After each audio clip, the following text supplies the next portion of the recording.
can a menstruating woman read and touch the Quran? Can a menstruating woman read and touch the Quran? We have a written answer according to this issue, because it is quite a widespread issue, especially for students, women students, our sisters who are studying the deen of Allah or memorizing the Quran. So it is a widespread need. We have a written answer in the answer service. You may refer to it there as well.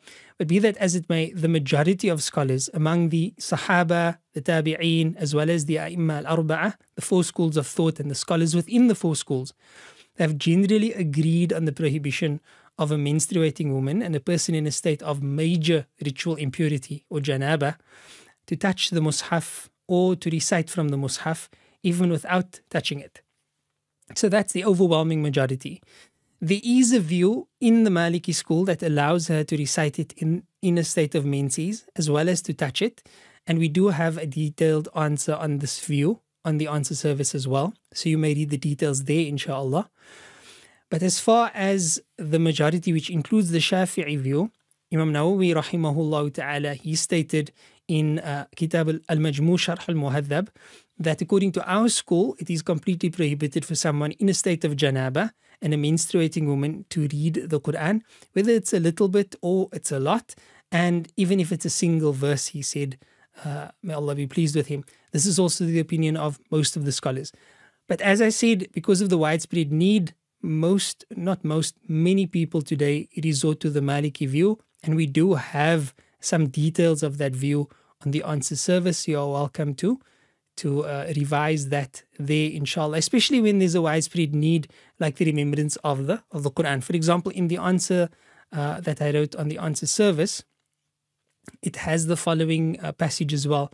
As for reciting the Quran's remembrances by someone in a state of major ritual impurity or menstruation, such as the etiquettes of riding, saying, Bismillahi majriha wa mursaha, and similar verses, it is with the intention of remembrance, and if so, then it is permitted for people to do so. So that was one example. And the other example was in the advent of a calamity, where we say, Inna lillahi wa inna ilayhi raji'un, also from the Quran. This is permissible as well, because it is done with the intention of dhikr, of remembrance, but not with the intention of the recitation of the Quran. Imam Khatib Shirbini in Mughni al-Muhtaj mentions that as long as it is not intended as a recitation of the Quran, then it is permissible, and Allah knows best. So as I said, if you need to, you can see there's various aspects of this. But if you need to actually recite the Quran or touch the Quran because of hifz or because of your studies, then many students opt for the Maliki view in this regard, which holds that it is permissible to recite the Quran for menstruating women while her bleeding is continuous, and it's an unconditional permission. However, if the bleeding stops, it is not permissible for a woman to read until she performs the complete ghusl, unless she fears forgetting what she had memorized. That's the essence of the Maliki view that was published by Darul Ifta al-Misriya.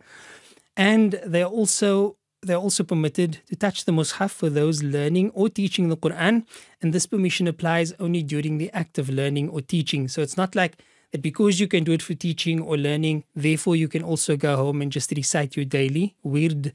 No, it does not apply to that. Thus, it is preferable to follow the opinion of the majority and to avoid dispute in this.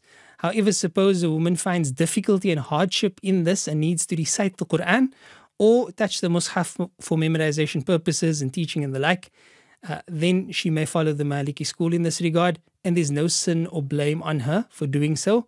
Wallahu subhanahu wa ta'ala a'lam. So that's the essence of our position on the issue of menstruating women and touching and reciting from the Quran. And Allah subhanahu wa ta'ala knows best. La ilaha illallah Muhammad Rasulullah.